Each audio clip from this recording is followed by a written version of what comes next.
Hi, I wanted to make a quick video about why poetry is important. I'm going to make videos about why poetry is important, why nature walks are important, why nursery rhymes and fairy tales are important, why artist study and picture study are important. The arts have been lost, especially in public schools. So many approaches to education in recent years have pushed aside the arts. But poetry, in the form of nursery rhymes, from the very beginning of life, can teach literacy, language. Poetry is associated with rhythm and music. Poetry is one of the first forms of human expression. Think of the Bible, Psalms. And if you've ever gone through a certain experience, grief or sadness, heartache, if you have ever read a poem about a certain life experience, it helps you to not feel alone, and it validates your feelings. It's healing because you feel a connection with someone that has been through something similar, and for some reason, reading about it in the form of poetry moves you deeply. Deep expression with intricate thought. Poetry is a form of creativity. Today, poetry can say so much in just a few words, which is especially important today when everybody's just too busy to read anything. You can't be bothered. And so just in the form of a tweet, you've only got so many characters to send out a tweet. And if you have a poem expressing a big idea in a concise way, it's very impactful. Learning about words that rhyme help when reading, learning how to read. Something that we do in our homeschool with poetry is recitation. I will do a whole video about reciting Bible verses or quick poems. Just this last Thursday, we were at a hair salon.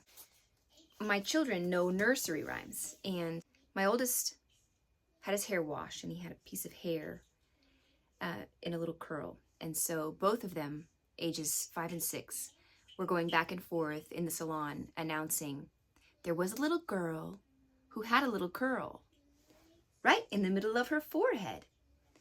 And when she was good, she was very, very good. And then at the same time, they both said, but when she was bad, she was horrid. And then they just laughed.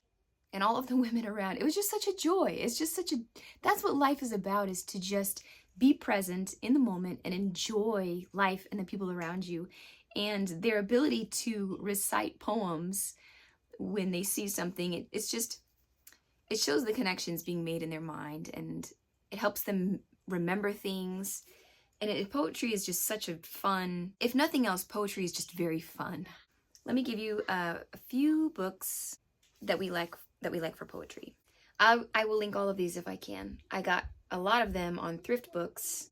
These are just some of our favorites. A Child's Garden of Verses is one that I do highly recommend. There are several different versions of Mother Goose.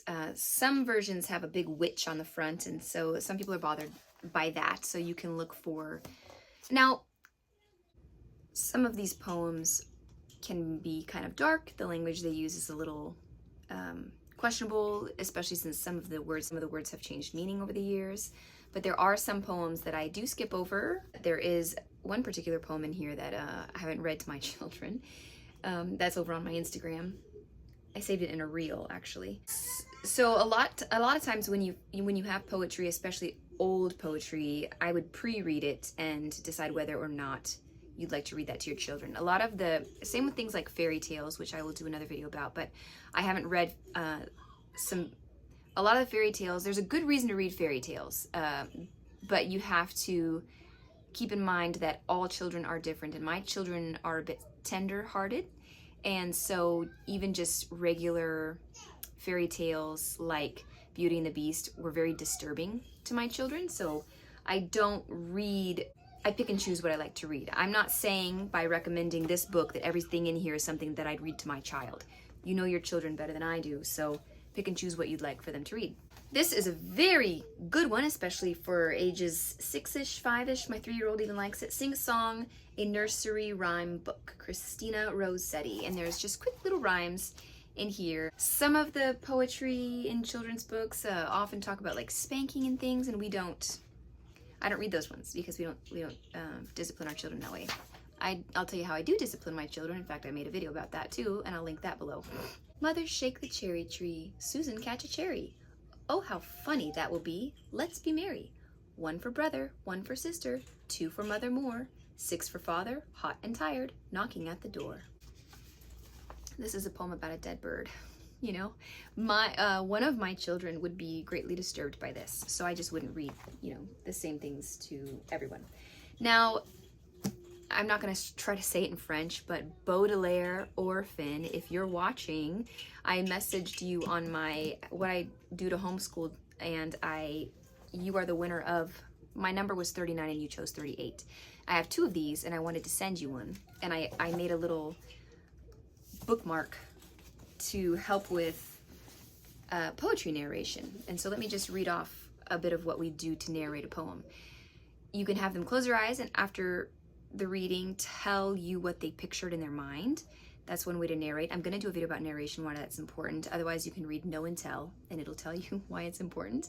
But we narrate for poetry, for regular readings. We also narrate for picture study, and I will do videos on all of that and why that's important. You can have them draw a picture to go with the poem, ask them what their favorite part was, ask them what their favorite word was, ask if they noticed any rhyming words, and then give appreciation and praise to kids when they are done so they feel motivated to keep going. So my kids like to draw pictures with poetry. And it's funny because sometimes what they heard is not at all what the poem is about, but some of the words made them think of something, and their picture, though does not make sense with the poem, makes sense in their own mind, and they're just making connections with everything that you're reading to them and what jogs their memory, and if something jogs their memory, and it's just interesting to see what they will draw when they're just listening to poems. And sometimes I'll read the poems over lunch, sometimes over a snack. We do poetry tea time.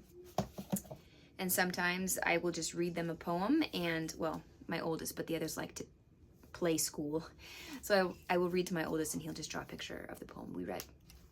And then I have here the 20th Century Children's Poetry Treasury.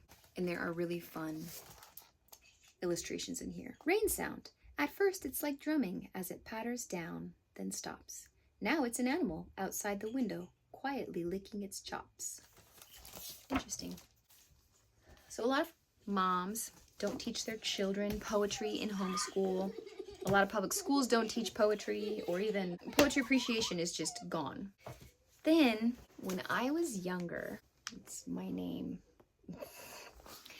I was published in a book. I wrote a poem, and it's called Tender, and I will read you my poem, and that will end the video. This was written in 2003. This was published in 2003. I wrote it, I think, around 2002. But it's called Tender, and the language is a little... I think I was about 19. So if there are littles, it's not curse words, but there are some words in here that I wouldn't read around my children. So I'll give you a minute to mute this. But I'm going to read to you a poem I wrote. And it's a very, very hurt time in my life. Render me unconscious, a bullet to my head. Render me a fool, things I wish I said. Tear apart my feelings, tear apart my soul. Rip my heart from beneath me, make me feel unwhole. So many things I'm raped of, my dignity and pride. Sacrifice it all for this trifling ride. Reflect upon the spirit and synchronize the mind, wishing I could wash out all the lies I'd find. Did I do it immensely, or was it credibly so? Hath my faith forsaken me, or will it outgrow? I overcome the nausea you left deep within. The urge is refrained, my head begins to spin. Faintly falling away, all my life can bring. Softly slipping away, my heart begins to sing. Goodbye, farewell, never again. Farewell, my love, my soul has reached the end. That's something that I wrote many years ago. So, poetry is important because it teaches literacy, creativity. There's emotional depth, there's connection. It helps release deep expression. It is beautiful, moving, and arguably, I feel like it makes us more intelligent. Okay? That is why we do poetry in this house. I will see you in my next video.